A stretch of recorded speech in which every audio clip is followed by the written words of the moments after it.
Salut à tous! Un petit point météo relatif à l'activité cyclonique de cette saison 2023.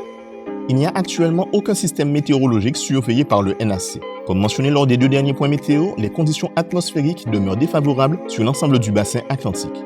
Le cisaillement du vent est en effet toujours bien présent et l'air sec domine toujours autant la région, réduisant l'activité pluvio-orageuse des zones tropicales transitant entre l'Afrique et nos îles. Ça, c'est pour les bonnes nouvelles. La principale mauvaise nouvelle du jour réside dans le fait que l'océan Atlantique continue d'avoir des températures de mer beaucoup plus élevées que la normale, au point où les scientifiques doivent se résoudre à revoir leurs prévisions concernant l'activité cyclonique. Au mois de juin dernier, la majorité des organismes de prévision tablaient pour une saison moyennement active, notamment grâce à l'effet limitant des vents cisaillants générés par El Niño. Mais les dernières observations laissent à penser que le phénomène El Niño pourrait être moins puissant que prévu lorsque la saison cyclonique sera à son pic d'activité dans nos régions. Si l'on rajoute à cela le surréchauffement observé en Atlantique, la saison cyclonique 2023 pourrait finalement se révéler être très active. L'Institut du Colorado suggère d'ailleurs dans sa récente mise à jour le chiffre de 18 phénomènes cycloniques dont 9 ouragans pouvant potentiellement se former au cours de la saison. Profitons de la calmie observée depuis plus d'une semaine pour parfaire notre préparation afin de ne pas être pris au dépourvu si un de ces phénomènes venait à menacer nos départements.